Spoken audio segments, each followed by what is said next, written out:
October music service here at Birchcliff Bluffs United Church.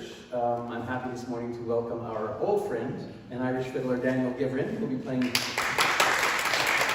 Most of you here have heard him play here before, so it's always nice to have him get up early on Sunday and come across town to join us. Thank you.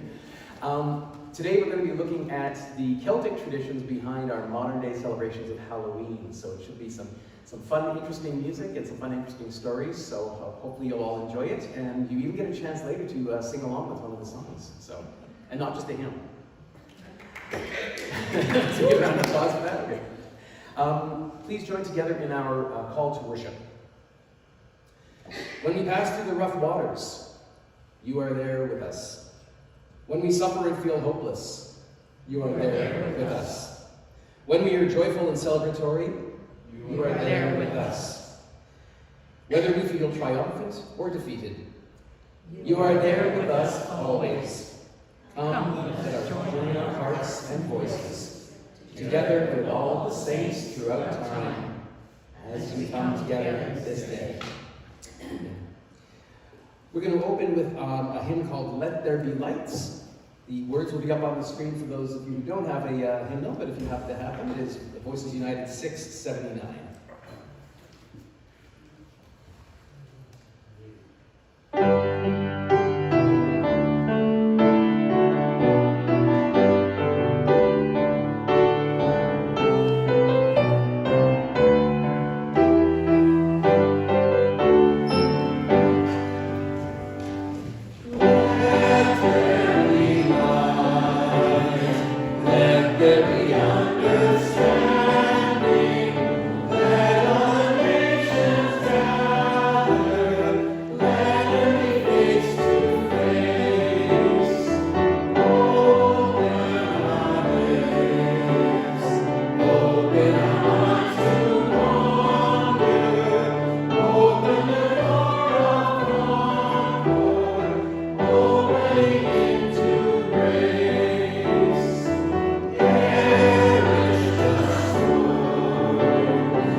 We now take a moment to acknowledge the sacred land beside the water on which we gather.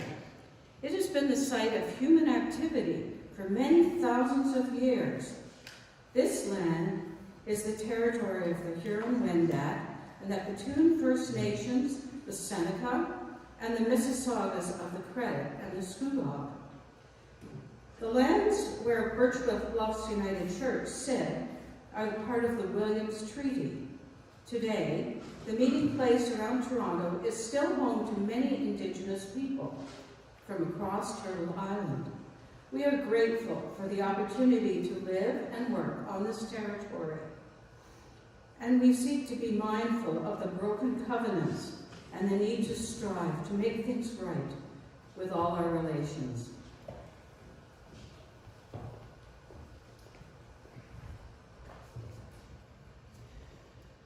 We light the Christ candle today in memory of all those who have gone before us. Family, friends, church members, beloved souls who have left us but remain in our hearts and memories.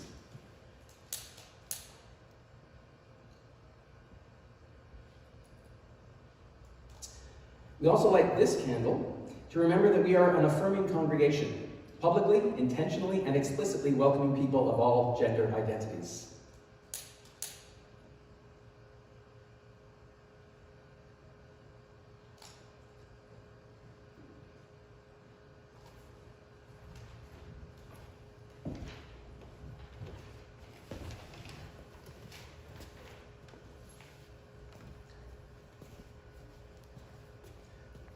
those watching at home, there's many people in costumes today because of Halloween, but we didn't just bring a convict in to read.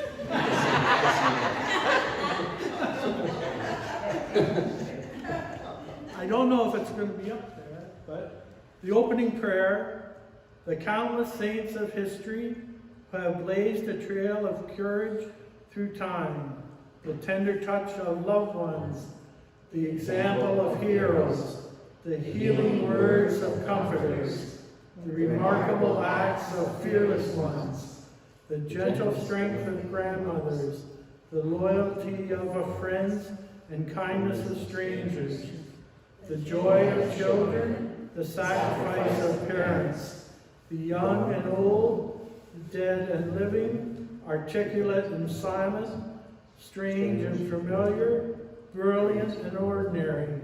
In every time and place, they have shown us the way. We are surrounded by so great a cloud of witness. So let us raise our voices together. Amen. We are going to continue with a very old hymn, Be Thou My Vision. And the reason we chose it this morning is because of the Celtic theme of all our music, and I felt it's possibly within the church world the best known Irish hymn out there. So Be Thou My Vision. Okay, good. I was hoping those were working.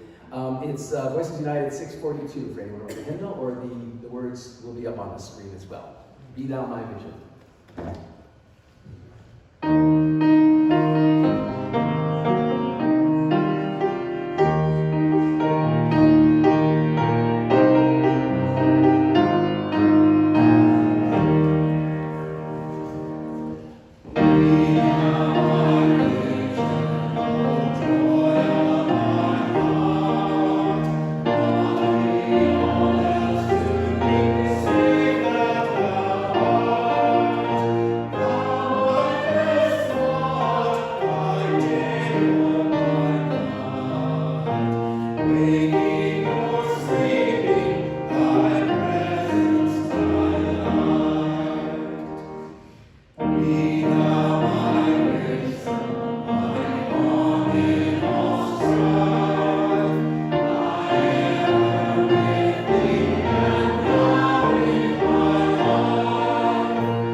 Thank you. We'll now continue with the life and work of the church.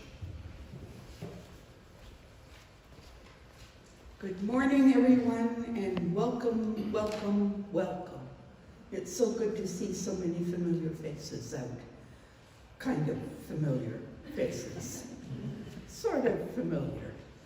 I would like to offer my apologies for the PowerPoint this morning. Somebody asked me to add something in at the last minute, and while I was doing that, I managed to muck up the rest of it. My only apology is that I overslept this morning and I haven't had my coffee. And those of you who know me well know that I desperately need my coffee. So we're trying to fix it. In the meantime, Thank you for coming back, Daniel. My pleasure. It's a true pleasure to have you back and to be again among our friends. Next week is November 6th. It will be our Remembrance service because it's the Sunday before Remembrance Day. And it's also the first Sunday of the month, so there will be communion. And for those who are not familiar with it, it's very, very safe communion. So little circles of whatever it is don't taste very good. That's the religious term. But they're safe. Well, what do you call them? The wafer, the host. The wafer. Yes, I know it's the wafer. It still tastes like a little circle of cardboard. Anyway, welcome and enjoy the service.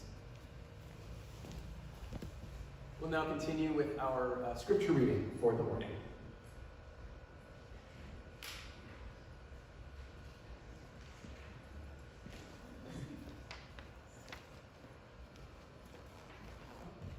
Oh, no, we're just doing Okay. Oh, wrong place.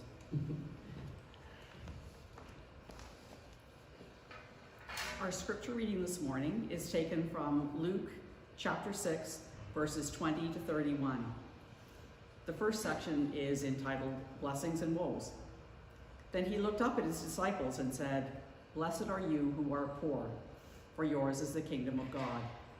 Blessed are you who are hungry now, for you will be filled. Blessed are you who weep now, for you will laugh. Blessed are you when people hate you, and when they exclude you, revile you, and defame you on account of the Son of Man.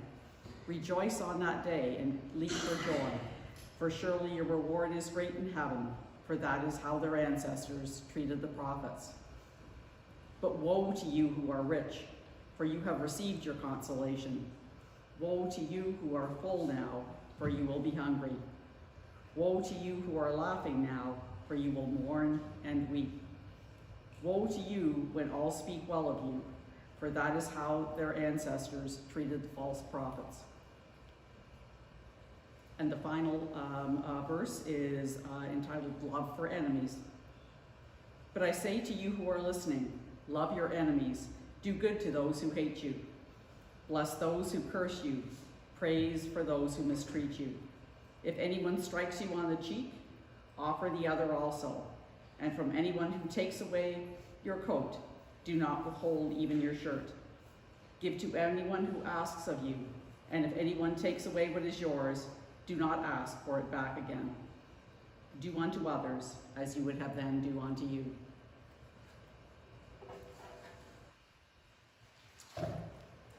This week's reading was chosen because historically, on this particular weekend, as we go into All Hallows Eve and All Hallows Day, the traditional reading in the church has always been what we call the Beatitudes, what you just heard, but the version from Luke, as opposed to when you normally hear them, it's usually from the book of Matthew. So, but historically within the Catholic Church, they always used that particular version of the Beatitudes this weekend, so I thought that would be a nice touch to include it. We're going to continue with a bit of Celtic music. I'm going to have Daniel come back up, and I'm going to ask Laura Lee to join us as well. And we're going to do a beautiful old Celtic tune called I Wish I Was on Carrickfergus.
a little different in church.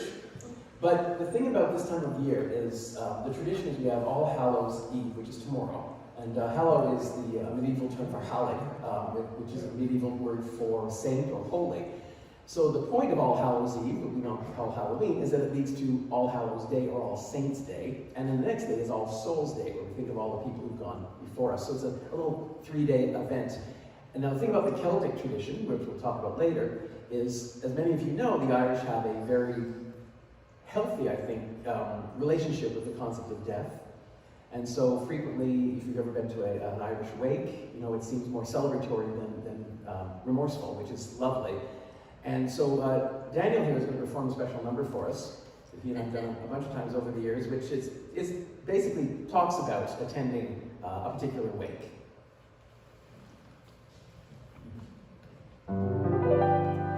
Tim Finnegan lived in Walking Street, a gentle Irishman, mighty God. Now you see he'd a brogue both rich and sweet, and to rise in the world he carried a hod. Now Tim had a sort of a tippler's way, and the love of the liquor in Tim was born. And to help him on with his work each day, he'd a drop of the creature every morn. Whack for the dollar, dance with your partner, right on the floor, your jaw is shake. What you get through by two, I told you lots of fun at Finnegan's Wake. One morning Tim was rather full, his head felt heavy which made him shake. He fell from the ladder and cracked his skull. They carried him home, his corpse to wake. Well, they rolled him up in a nice clean sheet, and they laid him out upon a bed, with a barrel of porter at his head and a bottle of whiskey at his feet. Whack for the dollar, dance with your partner, on the floor, you try to shake. Bend the ear to the truth that I told you, lots of fun at Finnegan's Wake. There was friends assembled at the wake, and Mrs. Finnegan, she called for lunch. Well, first they brought out tea and cakes, then pipes, tobacco, and whiskey punch. Well, bidding alone, she began to cry. Such a nice, clean corpse did you ever see? Oh, Tim the Varmint, why did you die? Ah, shut your gob, said Billy McGee. Watch the dog, dance your partner around the floor, you're trying to shake. Best the ear to the truth, I told you lots of fun at Finnegan's Wake. Well, Miss Peggy O'Connor, she took up the job. Ah, Biddy, says she, you're wrong, I'm sure. Well, Biddy gave her a belt and a gob and left her sprawling on the floor. Then the war did soon engage. 'Twas woman to woman and man to man. Shillelagh law was all the rage, and a round and a ruction soon began. Dance the partner on the floor, you're trying to shake. I tell you lots of fun at Finnegan's Wake. Then Mickey Malone, he lowered his head when a bottle of whiskey flew at him. He ducked, it landed on the bed. The whiskey scattered over Tim. Tim revives. See how he's rising? Tim Finnegan rising from the bed, saying, whirl your whiskey around like blazes, thunder and jazz, you think I'm dead. Whack the dollar, dance with your partner, whack the floor, you try to shake. And the years, I told you lots of fun at Finnegan's Wake. Whack the dollar, dance with your partner, whack the floor, you try to shake. And the years, I told you lots of fun at Finnegan's Wake.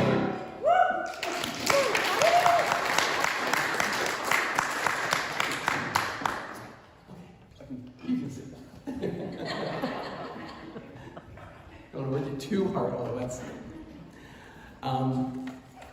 Okay, that's a pretty lively piece of music. En route home after a night's drinking, a man named Jack encountered the devil. Jack climbed up a tree to escape the devil, but he followed him up. A quick-thinking Jack leapt out of the tree and quickly etches the sign of the cross into the bark, trapping the devil. In order to set him free, Jack strikes a bargain that the devil can never claim his soul. After a life of drink and debauchery, Jack finally dies, but due to his behavior, he is refused entry to heaven. So he goes to the other place, where the devil, remembering the deal, says he cannot take Jack's soul and refuses to let him in there either, and chases him away by throwing a live coal straight from the fires of hell. It was a cold night, so Jack placed the coal in a hollowed-out turnip to stop it from going out. And since that time, Jack and his lantern have been roaming the world looking for a place to rest. Ever since then, we've called him Jack of the Lantern or Jack O' Lantern. In North America, the first recorded mention of children wearing costumes on Halloween was in 1911, where a newspaper in Kingston, Ontario reported children going around guising in the neighborhood. Guising was the term used in Scotland and Ireland for people going door to door in costume. And do you know the first recorded use of the term trick or treat was also here in Canada? In the 1927 Alberta newspaper, the Canada Herald said, Halloween provided an opportunity for real strenuous fun. No real damage was done except to the temper of some who had to hunt for their wagon wheels, gates, wagons, barrels, etc., much of which decorated Front Street. The youthful tormentors were at back door and front door, demanding edible plunder by the words trick or treat, to which the inmates gladly responded and sent the robbers away rejoicing. I love when you read excerpts from old newspapers because the writing is so much more vivid than in modern newspapers. I've always been fascinated by the roots of Halloween, although most of us probably see it these days as a fun evening for the kids or the chance to dress up in costumes ourselves. I'm also very aware there's still a segment within the church population who continue to see the celebration as evil. To them, the fact that Halloween is full of ghosts, devils, witches, etc. is clear evidence that anyone who celebrates is probably bound for hell. Now, it doesn't take a genius to figure out the odds of millions of people who are otherwise good and holy and church-going suddenly becoming devil worshippers one night a year is pretty slim. Perhaps the explanation of how Halloween came into existence is far more benign and, dare I say it, interesting. At its core, the tradition has a long history in Christian practice. As I was mentioning before, most of us know November 1st as All Saints' Day or All Hallows' Day. And the 3 days we were talking about before, which is All Saints' Day, All Hallows' Eve, All Saints' Day, and All Souls' Day, are often called HALLOWS as well, like our Christmas. At its core is the Christian celebration to honor all saints from Christian history. Now, after Roman Emperor Constantine the Great legalized Christianity in AD 313, Christians wanted to devote certain days to remember certain saints, but even at that point, there were enough saints that there just weren't enough days in the year to give a special day to each saint. So they decided instead one major feast day would be chosen. For most of church history, the important feast days were always marked by a vigil celebration the night before, similar to celebrations we hold on Christmas Eve or the celebration the night before Easter. All Hallows Eve was the evening celebration commencing the feast of All Saints' Day. Now, interestingly, the original, and people still adhere to this, the original point of All Souls' Day was to pray for the souls of beloved who've gone before us. In the beginning, the tradition was to pray to release their souls from purgatory. So we don't, and I believe there's still some of that element going on. We don't tend to do that within the United Church. In 609 AD, Pope Boniface at the time chose May 13th as the day that we were all going to celebrate All Saints' Day. And it wasn't until over 200 years later that Pope Gregory IV decided he was going to move the date to November 1st. Now, why was this date chosen? Some historians believe, and it seems pretty obvious, that it was because the ancient Celtic celebration of Samhain, the celebration of the New Year's of its era, and was celebrated from October 31st to November 1st, marking the end of the harvest season and the beginning of winter. Samhain was the Celtic lord of death, and his name literally meant summer's end. Now, because winter was such a brutal time and often brought death, the Druids would slaughter animals and offer them to these Celtic gods as a sacrifice. The animal bones were then used to start huge fires, known as bonfires. The word eventually obviously morphed into what we now call bonfire, and the ashes were believed to have cleansing powers. Now, one of the less charming customs I've come across when studying this is that they used to put, everyone in the room, in the area would put a stone in the fire that night. And the next morning, if any of the stones were missing, that person was going to die within a year. Now, I don't know if I would be even willing to put my stone in there. Or you can see if you really didn't like something, you sneak in later on and pull their stone out just to worry them. Besides the Celtic traditions already in place, the Roman conquest of Britain in AD 43 brought two other pagan feasts that joined the celebration. Feralia was held in late October to also honor the dead, and the autumn festival of Pomona honored the goddess of fruits and trees. And what the Romans used to do is they would bob for apples as part of this traditional festival. So again, we see how the bobbing for apples came to be associated with our Halloween. Now, the ancient Celts believed that at this time of year, the veil between the world of the living and the world of the dead was at its thinnest. and the portal between the two worlds could allow spirits to pass through. So people would go door to door in costumes, singing songs in exchange for food. They provided their own lighting by hauling out turnips, which is what they used over then. Turnips with little candles, not pumpkins. That idea came in North America. And they would put little candles inside, I guess very little candles, and carry around the turnips. Cats were also a big part of the celebration, and it was believed they were the reincarnation of people who had been bad in their previous life. So they came back as cats as punishment. Personally, I kind of assume that if you're bad, you'd come back as a cat owner, but my kids want a cat. So. After the Protestant Reformation in the 16th century, these All Hallows Eve traditions waned on the European continent, but continued in other places like Scotland and Ireland. Thus, when the Scottish and Irish immigrants came over to North America, they brought their Halloween practices with them, and they kind of took ground here in North America and really grew from there. And we can see the obvious connection of elements from Samhain being handed down to our own Halloween. Many of the celebrations were simply absorbed into the early church, with the more pagan elements being cut out. What remained was the desire to honor the dead that grew into the custom in many countries of visiting graves annually of loved ones. So it's not a stretch to see how spirits, cats, spooky cats, and skeletons in cemeteries all came to be associated with our celebration of Halloween. The other thing that happened at this time of year in the medieval days was the act of souling. Now this became popular in medieval England, where kids would go door to door singing songs asking for soul cakes. And they were little round cakes with like a cookie cake with a cross on it. And the idea is the children would sing it door to door and ask the homeowner to give them one of these cakes. And it was basically, once again, to pray for those who had gone before. Today we're going to do something very special, thanks to Shirley Scott over here, who has actually made us a collection of soul cakes, which you'll be able to sample after the service. So you'll all feel much holier once you've eaten one. Now, I tried one before the service. They're delicious. I said to Shirley, possibly because the ingredients we have now are slightly finer in quality than what they would have been making them out of back in the medieval England era. What I find interesting is that unique to all religious celebrations, there's not a lot of music associated with Hallowness.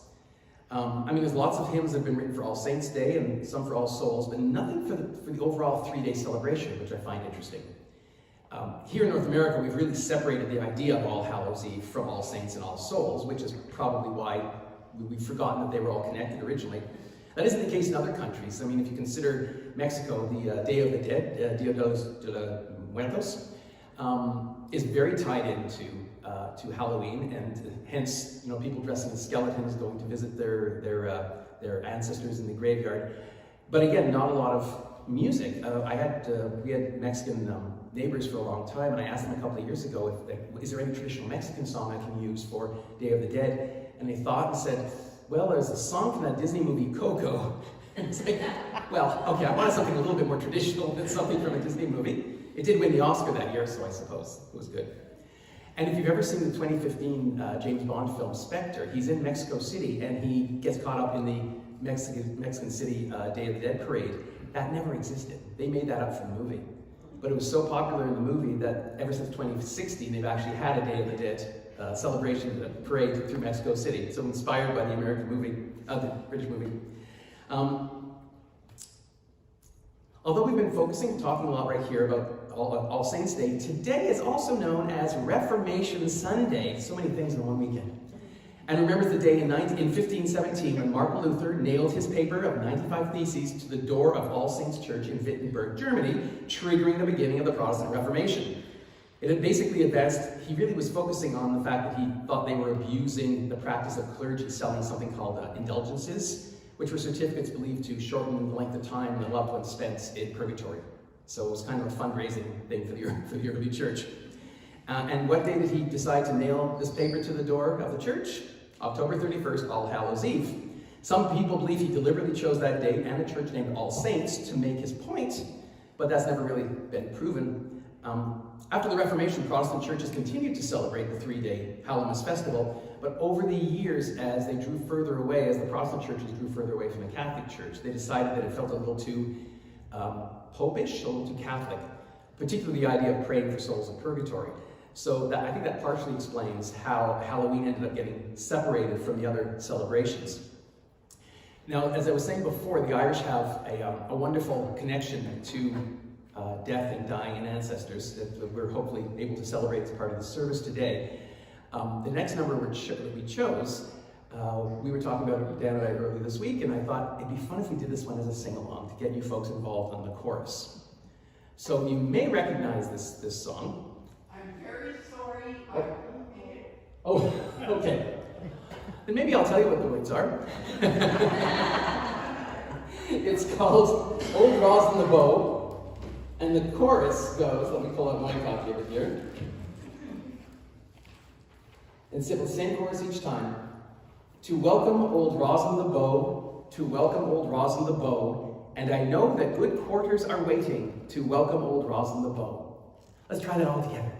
To welcome old Rosin the Bow, to welcome old Rosin the Bow, and I know that good quarters are waiting to welcome old Rosin the Bow.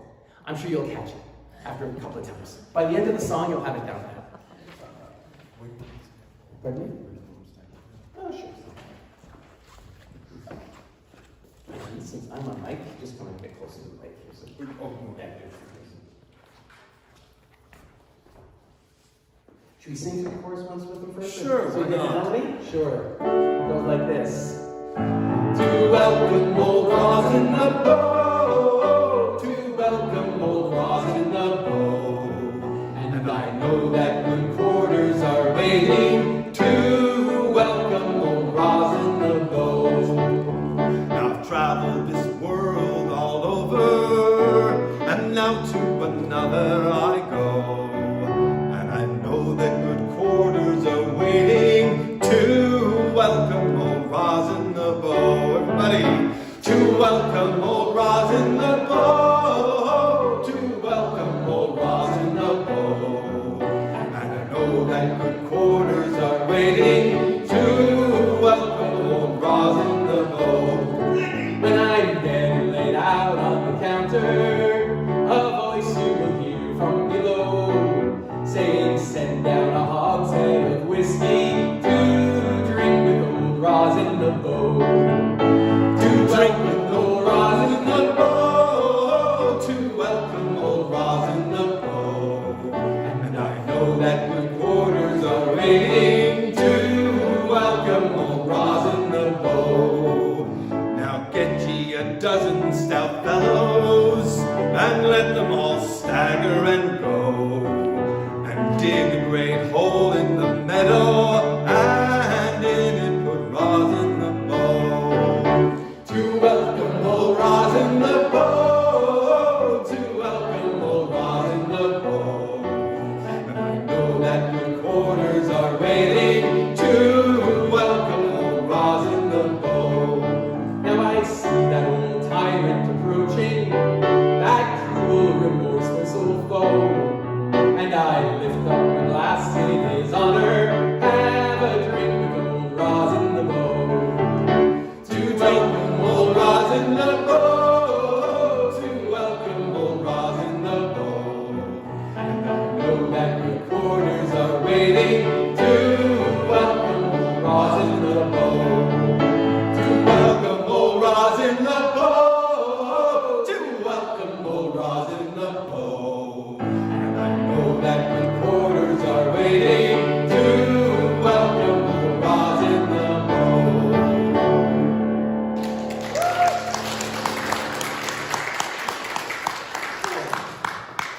Now, as long as I got Daniel standing up there, Daniel is also quite the Yeats scholar, and over the years, for many years, toured a one-man show about William Butler Yeats, the Irish poet, and toured around Canada and Ireland, I believe.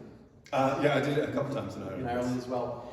So as part of our Celtic service this morning, I asked him to, if he could choose one piece from Yeats' writing that would fit in the theme of that we are talking about this morning, and I believe you have chosen one. Yes, The Stolen Child, one of his very early poems. from what was known as a period of time called the Celtic Dawn in literature in Ireland at the late 19th century. Where dips the rocky highland of Sleuthwood in the lake? There lies a leafy island where flapping herons wake the drowsy water rats. There we've hid our fairy vats, full of berries and reddest stolen cherries. Come away, O human child, to the waters and the wild, with a fairy hand in hand, for the world's more full of weeping than you can understand. Where the wave of moonlight glosses the dim grey sands with light, far off by furthest rosses, we footed all the night, weaving olden dances, mingling hands and mingling glances, till the moon has taken flight. To and fro we leap and chase the frothy bubbles, while the world is full of troubles and anxious in its sleep. Come away, O human child, to the waters and the wild, with a fairy hand in hand, for the world's more full of weeping than you can understand. Where the wandering water gushes from the hills above Glencar, in pools among the rushes that scarce could bray the star, we seek for slumbering trout, and whispering in their ears, give them unquiet dreams, leaving softly out from ferns that drop their tears over the young streams. Come away, O human child, to the waters and the wild, with a fairy hand in hand, for the world's more full of weeping than you can understand. Away with us he's going, the solemn-eyed. He'll hear no more the lowing of the calves on the warm hillside, or the kettle on the hob sing peace into his breast, or see the brown mouse bob round and round the oatmeal chest. For he comes, the human child, to the waters and the wild, with a fairy hand in hand, for the world's more full of weeping than he can understand.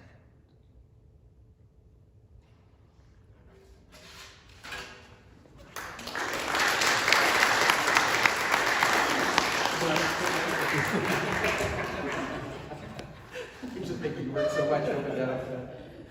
Oh, well, thank you very much for that. Oh boy, that certainly puts us in the mood for Halloween. We now come to our offering.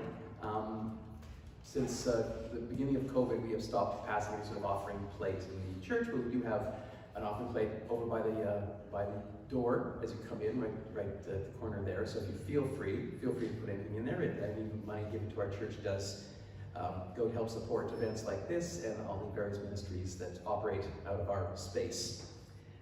For the gifts that we all have around us, we respond in faith, love, and generosity. We'll continue with what our Reverend Ellen likes to call the most important part of the service, which is our prayers of the people. Yeah.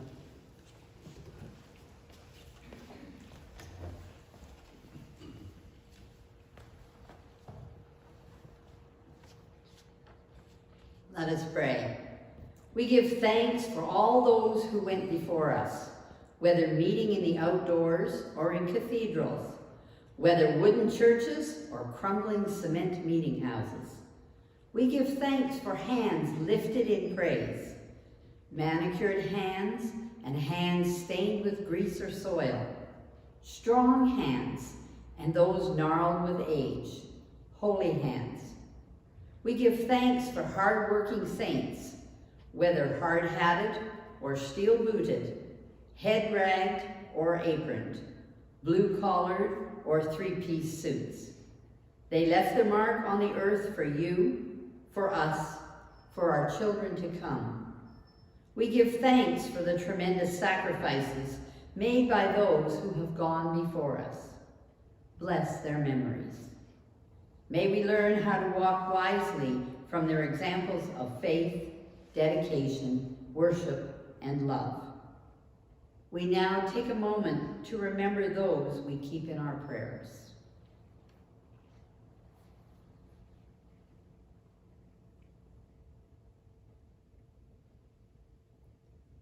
We ask this in the name of the one who taught us to pray, singing.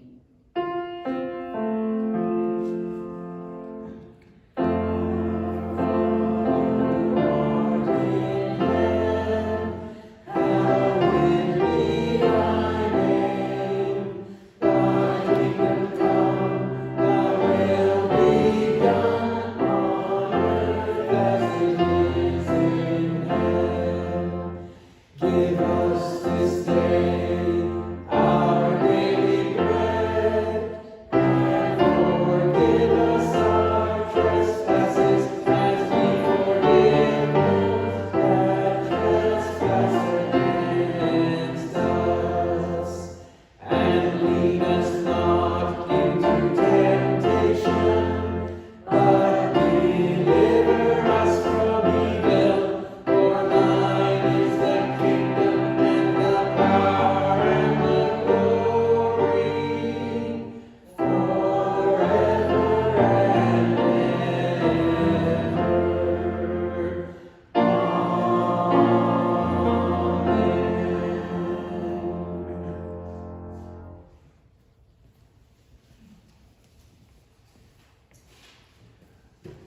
We're going to continue with one more hymn, our closing hymn of the service, called "We Shall Go Out with Hope of Resurrection." And the reason I chose this was not only does it tie in thematically well with the idea of All Saints and All Souls Day, it's also set to the tune of Danny Boy. So you don't have to worry about knowing the tune, you'll know it. The words should be up on the screen, so please join together with "We Shall Go Out with Hope of Resurrection," after which Daniel and I will play one last number to send you out dancing. And please join us out either here or out there afterwards, and please try one of the delicious soul cakes made by Shirley. They are good for the soul. There's also butter tarts. I'm going now.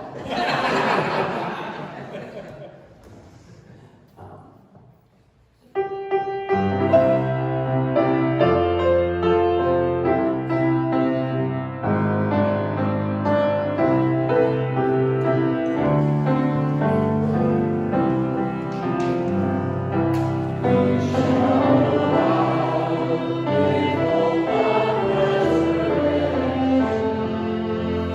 shall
got one last little thing. I would like to close with the benediction, commissioning each one of us has special talents and gifts with which to serve others. Go forth, discern your gifts, share them with your neighbor, with your community, with your world, in love and peace.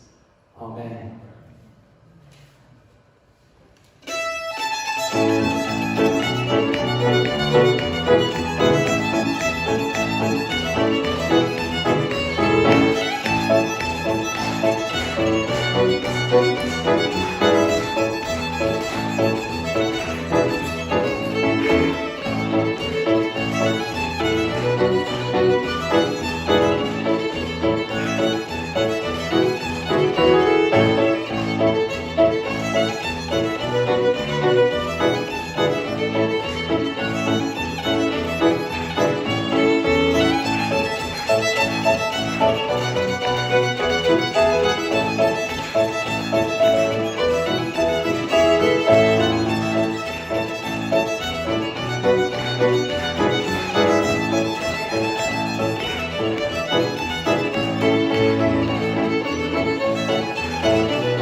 Thank you all so much for coming.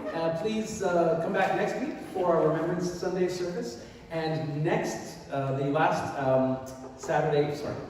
Sunday of November is not only Music Sunday, it's also the first Sunday of Advent. So we're going to be bringing in a lot of really fun Christmas music. So please come back and join us for that Christmas sing-along, as well as communion that Sunday as well for the first Sunday of Advent. We'll see you all next time.